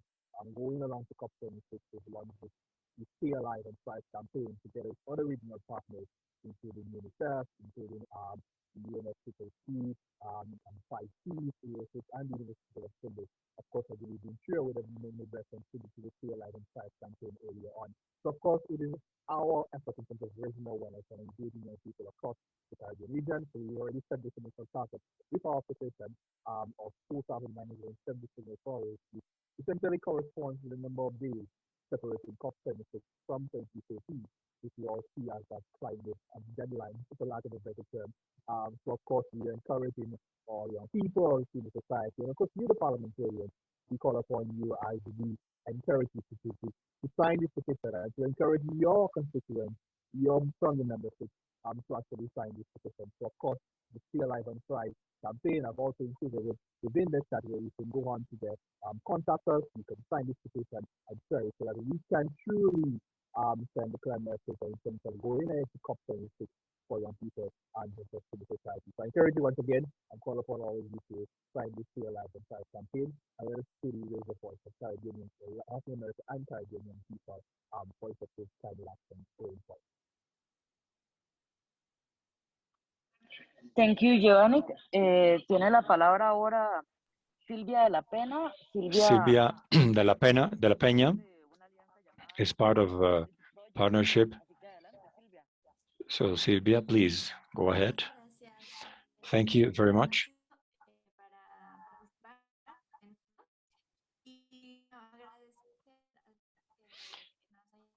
I wanted to appreciate the participants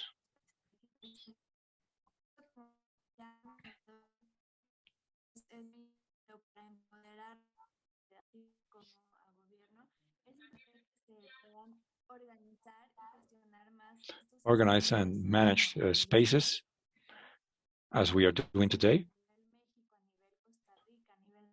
at a level of Mexico, Costa Rica, together, the civil society, with the parliament, senators, to make real these policies in the organizations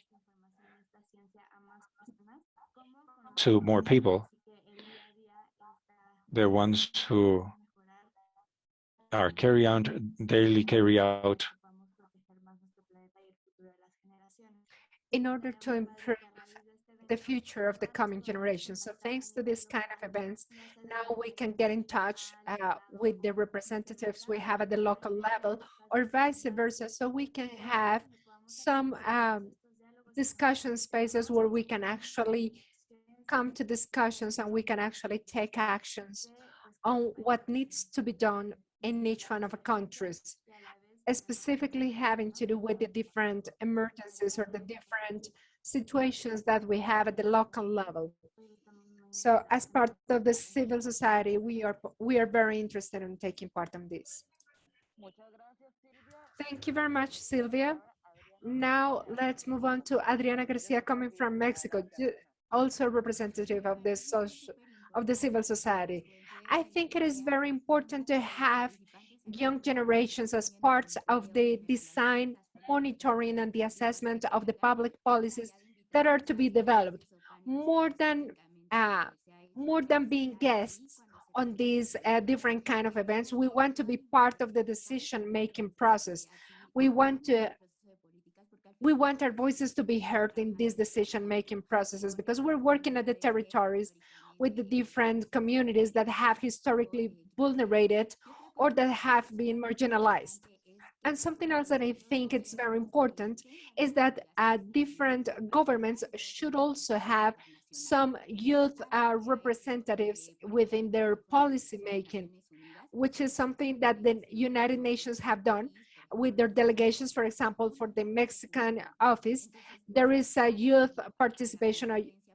So these people went to the conferences and so they could participate and they could actually speak up in these different scenarios. So I think it is important as part of a policy, as part of a framework, to have a juvenile or to have a youth delegation within these specific kind of scenarios where all of us can participate, which I think it is very important in each one of the conferences and which within each one of the conventions where we have some youth delegations where we can have this horizontal conversation, but this should be a policy so they are, let's say, it is mandatory for them to do because we know about the goodwill, but it needs to be mandatory to include this kind of policies. Thank you very much, Adriana. And I would also like to invite you to share with us any success story that you may have that you think that you should share with us. It would be important to share right now because it is important to share these success stories where we can see those mechanisms or those strategies that have already been successful. So I would now like to move on to Persis Ramirez. Hi, thank you very much. My name is Persis Ramirez. I would like to share a success story where from the global water policy. From a year ago, we've been working, or since last year, we've been working on an initiative in an advisory project in a risk advisory project where we are working in a portfolio for the mitigation towards the climate change. And there are some specific projects that we're working on. We're working specifically with some basins that are of remote access, and thanks with the support that we have had, we needed to make a conscious decision on how to develop some specific guidelines in order to move from this standpoint where we were before towards listening to the different stakeholders, where all of these stakeholders were represented during the project design for the mitigation and reduction or diminishment of the climate change. So we had to go to their location because sometimes there is a gap, an access gap. So this is an important gap that has been very enriching and very successful because we have been able to collect various information on how we can implement, how can we better implement our projects.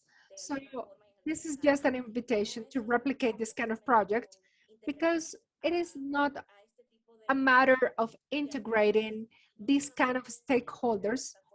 It is not only their integration, but also it needs to be responsive towards the population's needs. Thank you very much. Thank you, Persis. Let's move on to Beatriz Reyes. Go ahead. Hi, in Panama, this national policy that has to do with climate change has been very important, and I think that they need to be updated, having in mind the different negotiations that we have done regarding the Paris Agreement, and also this crisis that we have faced, and having in mind all of these different negotiations, and having in mind the component, the youth component that has to be there, so we can all have a fair participation, so all of the different countries can create or can generate policies, especially to move this economy we have, and having in mind the circular economy, so all the different countries can actually comply with their obligations. So it is very important to have in mind what their budget for the climate change is going to be. Likewise, a risk assessment, so we can actually understand when or what the costs or what the expenses are going to be if we don't adopt the climate change policies that need to be taken. Likewise, with the Latin American countries, it is important to have a participation framework for young generations, because of course it is very good to discuss all of this, and it is very important to have this kind of discussions, but we want to have some specific actions to take place. And we want to be part of this. We want to create these policies with you, because those are the policies that are going to impact our future. So that's why we believe it is extremely important to have this youth participation. For example, in 2019, we have a pack of constitutional reforms where we modified the environmental policies, and this was developed within the environmental and climate change scenario. And after that, there were many different scenarios to have this civil society participation. And at the moment, this committee that was accepting the proposals, these people moved on to the legislative sector, and this all of these initiatives actually were halted. And even though in Panama we haven't had any kind of education on this specific issue, it was important to see how congressmen and congresspeople started to discuss these issues. Thank you very much, Beatriz. And now let's go with our last participation coming from Oscar Carrasco, coming from Peru. Just to share some couple of experiences. In Peru, the Ministry of Environment has achieved a specific scenario to promote conversations or discussions where we share our experiences, especially in what had to do with the contribution for specific initiatives in order to see different adaptation plans. But let's say that this was an interesting initiative, but there is still a lot to be done because we haven't gotten yet to the specific regions, because all of these remained virtual, but not everyone has access to virtuality. So many of these civil societies discussions just remained just in discussions. Another initiative that we have in Peru has to do with the discussion on climate change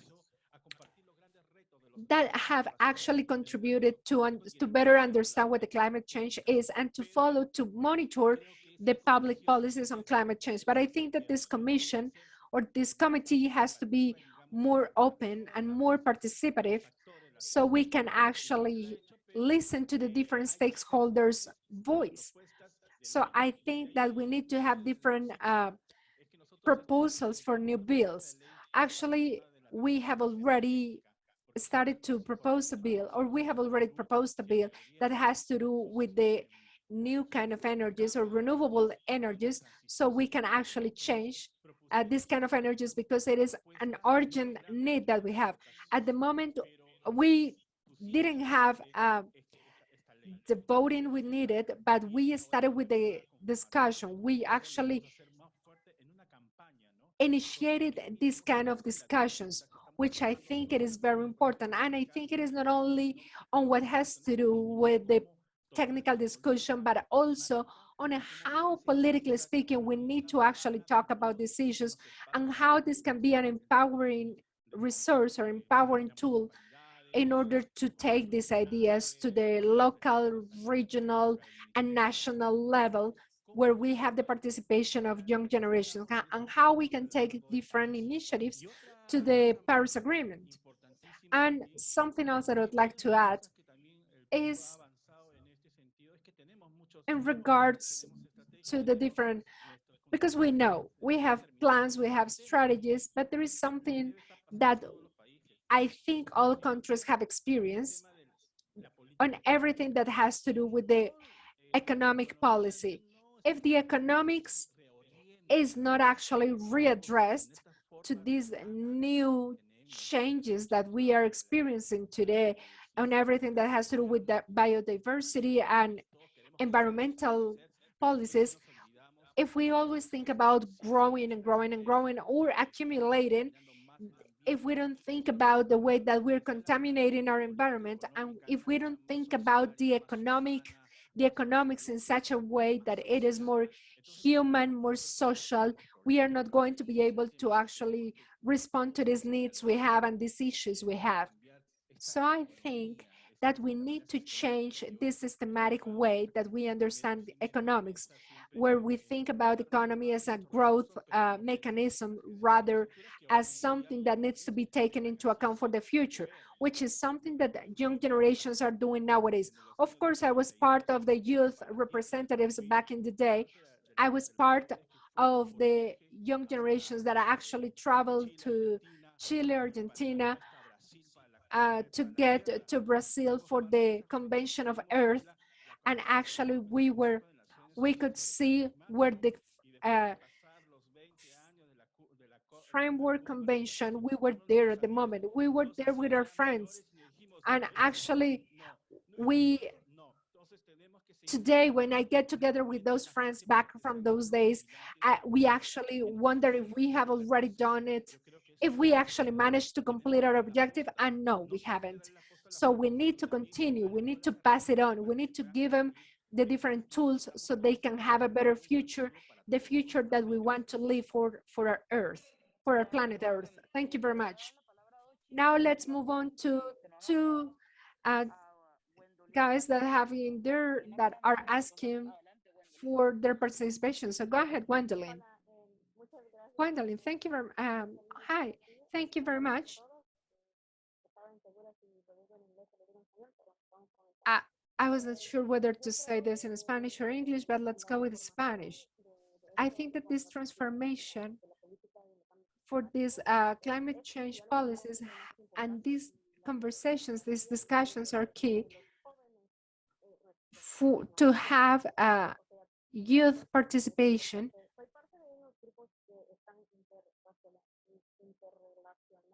So we can see how everything is interconnected, and likewise to be able to hear other people's opinion.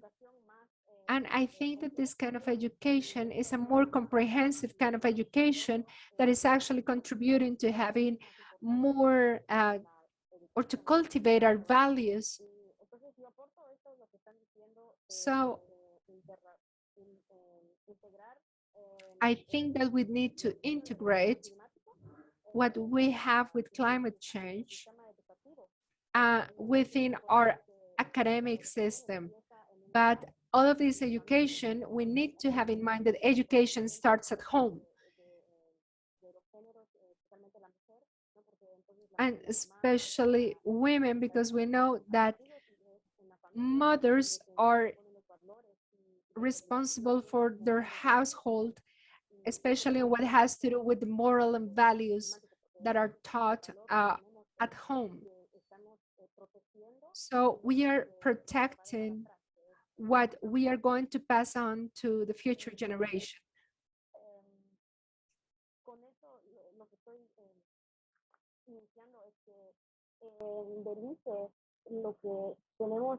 So this means that we are in need of more young people to be interested in these specific issues, as we have already seen. And so we can move all of these initiatives to the rural communities. And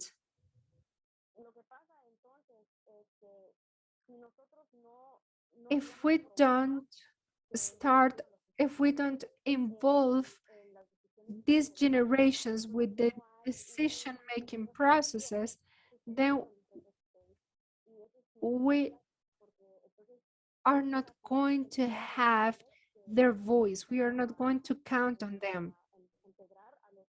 But that's why we need to integrate these young generations into these political environments, so we can actually have a more comprehensive proposal. We should not be afraid of politicians, but we should actually work with them. And with different foundations, there was a situation in which at a specific moment, there was some floodings, and they have not discussed, or they hadn't discussed what had to do with climate change. So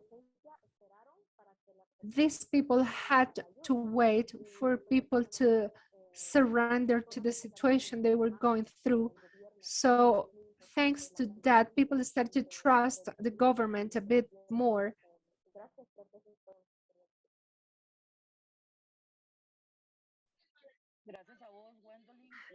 Thank you very much, Gwendolyn.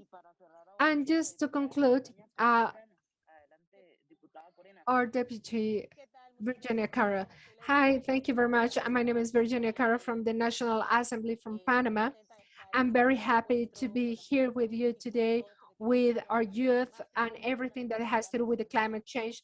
I also wanted to say that Panama, thanks to the law 125 from 2020, approved the Escazú agreement, where Panama actually is updated with everything that has to do with the global climate change, which we think that it favors all of the countries from our region. On the other hand, some other things that we've done in Panama have to do with the university discussion spaces that have been very successful, because universities or the academy are committed to actually getting to know what the effects of the climate change are. And actually this helps our youth to become more involved with our parliament. So we know that it is important to have the youth participation, and we have had many internships on these issues because we are not only working on the academic discussions, but we're also giving them the chance to work with the Parliament of Panama, that is on a Panama program that is called Panama Shines. And this has to do with the elaboration of bills or the proposal of new bills. And this also enables them to actually take part in each one of the sessions and the parliament sessions that happened day to day. And they are also given the opportunity to share with a specific parliamentarians. So these are some of the things that we have done in Panama in order to include young generations, so we can have their participation and we can actually hear their voices, and mainly on what has to do with all of those aspects that have to do with the youth participation. Another aspect that is important with this Escazú agreement that we signed in 2020 has to do with the managerial environment initiative, where we can actually accelerate all of the different processes that have to do with the prevention and protection of the environment. Because once that we accelerate this kind of processes that are actually looking for ways to protect the environment, we are going to be able to avoid or prevent having any further damages in our environment. So that's what we're doing. We are actually trying to open this managerial court in our country. So hopefully in 2021, we can have, or we can materialize this project.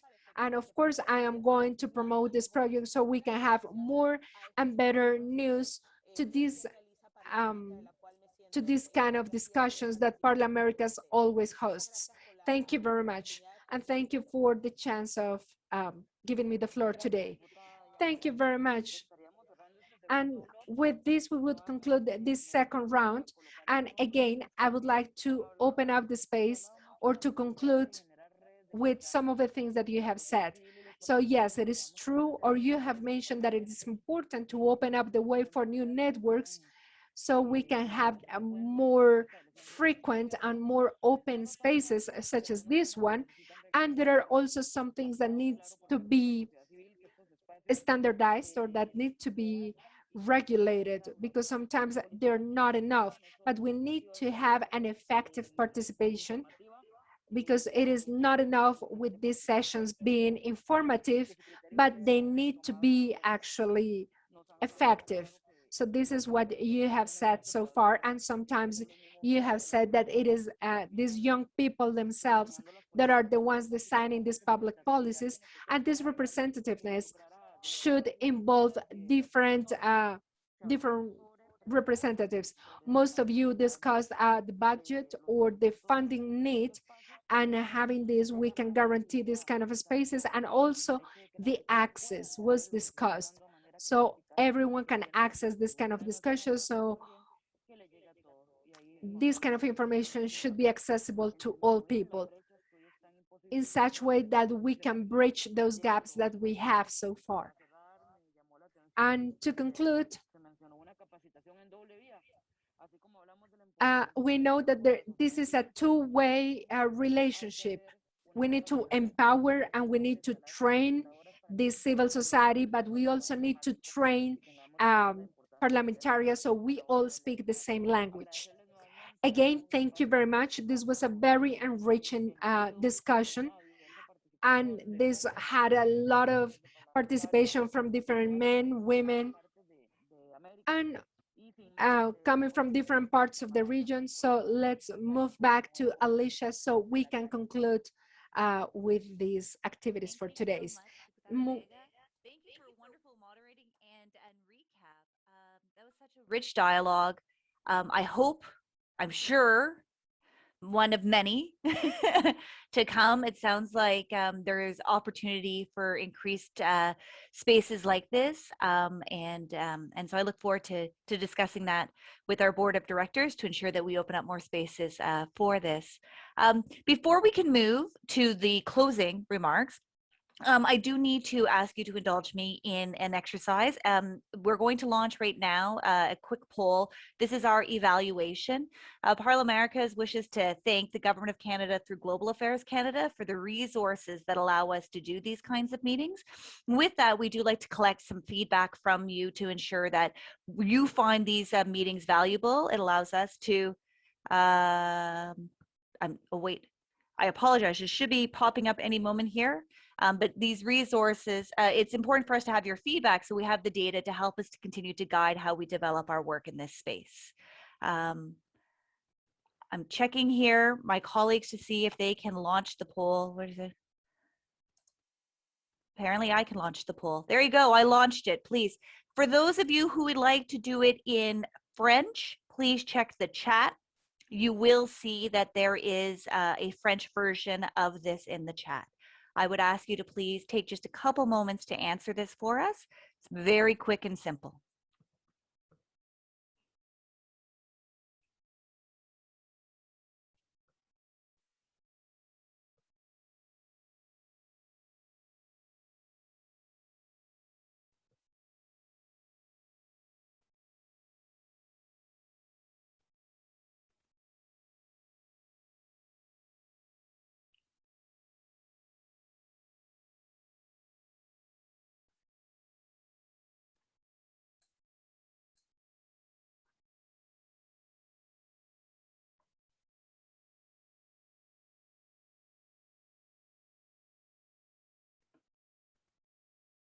While I wait for our colleagues to finish up answering the poll, I do want to take this moment to say thank you so much to our interpreters. Without your assistance, this sort of dialogue would be very difficult to do. I bounce between all of the languages, and a wonderful job. Thank you for allowing us to have this kind of space or ability to dialogue across 3 languages at once on Zoom. I have to say, I do enjoy when we get to meet everyone in person, but Zoom has allowed us to do these bigger sessions, and so it was wonderful to have you all here. I would like to invite Mark Saray, Member of Parliament from Canada, to please take the floor to provide us some closing remarks for this session. Member of ParlAmericas Board of Directors. Mark, I pass the floor to you. Thank you, Alicia. And first off, I want to thank Alicia and the entire team at ParlAmericas for all the hard work that you do. So thank you for setting this up and the continued work. It's really an honor for me to be here tonight. And wow, this has been a really, really insightful and wonderful session. Something that we got to do more often. So really, on behalf of ParlAmericas, I would like to thank you, all of you, for joining us in this session on the 5th gathering of the ParlAmericas Parliamentary Network on Climate Change. You know, I really want to also extend my sincere appreciation to the Parliament of the Republic of Trinidad and Tobago and the Senate of Mexico for hosting the gathering, and also really thank you to UNFCCC and UNICEF for their kind support and setting this all up. So thank you. So I would also like to express my gratitude for all the fellow parliamentarians from the Americas, the Caribbean, and also to the representatives of civil society and all the youth organizations, individuals that joined us tonight. So merci beaucoup. La crise climatique est la plus grande crise de notre génération. Nous devons non seulement s'assurer que nous ayons en place la législation, les politiques et les programmes appropriés pour réaliser nos objectifs climatiques nationaux, mais aussi augmenter l'ambition de ces objectifs afin de rencontrer l'accord de Paris. Je vais juste changer ici. Je Je pense que j'entends le français et l'anglais, les deux, là. I'm hearing both. Disculpen, quiero que estoy escuchando. I'm listening to both of them. I'm sorry. I'm listening to both languages. Pero para nos, for us, this is crucial. Whenever we're talking about this kind of spaces, so we can have the participation of all of you. So that's why the civil society is very important, so we can evaluate and we can actually check all of the different programs and the different strategies that we can have on this aspect and how the government can work along with the civil society, where we can see what their essential role is. For ParlAmericas, we need to create these discussion spaces that are very important, so the climate policy can actually integrate the role of the civil society in order to bridge these gaps. Of climate change, civil society and youth organizations have been so crucial. You have led the way. You have pointed out the consequences. You have offered solutions. You have mobilized millions. You have held governments accountable and have pressed for action. In particular, I am pleased to acknowledge the participation of representatives from organizations, from Canadian organizations, including the Assembly of First Nations, Youth Climate Lab, the Disability Climate Action Research Program, Citizens Climate Lobby, Fridays for Future, Sophia Mathieu from Sudbury in Northern Ontario, my writing. These and other organizations participating in tonight's session highlight the importance of climate responses that include diverse populations. So I hope this meeting gave you additional perspective to persist in this sharing cause. To my fellow parliamentarians all across the Americas and the Caribbean, I hope you keep fostering those necessary spaces for dialogue and consider the important reflections shared by civil society and youth organizations who have joined us today in our work. Climate change is a global threat that demands global, democratic, and inclusive solutions. I would like to invite you to refer to the Declaration of Children, Youth, and Climate Action adopted during COP25, which many of our countries have yet to sign.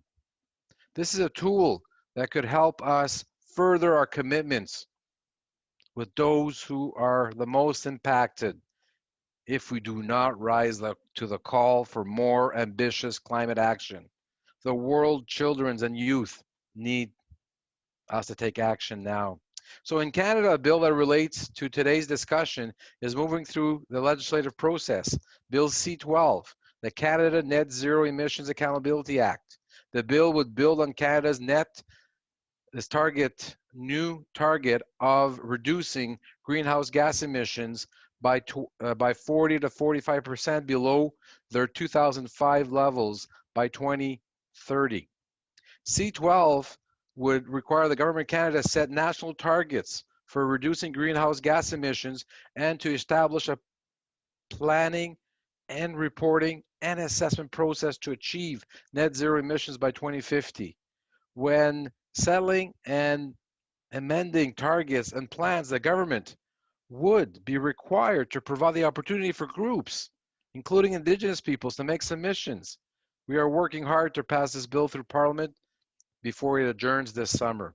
So lastly, I would like to remind you that Friday, June 25th, we will have the plenary session of the 5th gathering of the ParlAmericas Parliamentary Network on Climate Change, which will include a keynote speaker by Ambassador Luis Alfonso, Special Envoy of the UN Secretary General on and for climate change.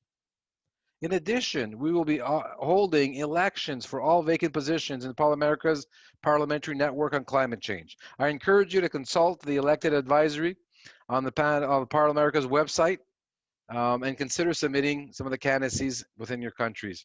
So remember, it's really continue to put pressure on politicians of all political stripe, all political parties, and you can make a difference. You are making a difference. So thank you so much for taking your time to share. Thank you for allowing me to close the session today. Please enjoy, be safe, and always continue to support the most vulnerable in all your communities. So merci beaucoup. Thank you. Good night. Miigwech. Thank you, Mr. Saray. Colleagues, an evening of hard work, well done. Congratulations to you all, to all of us. Thank you for being here with me, and I take this to say thank you. And we hope to see you again at another ParlAmericas meeting. Mr. Saray is a member of our board. He sounds like he's endorsing the idea that we will do more of these. So we look forward to having more of these. So I wish you all very well from Ottawa, Canada. I wish I could be with all of you in your beautiful countries. Thank you so much.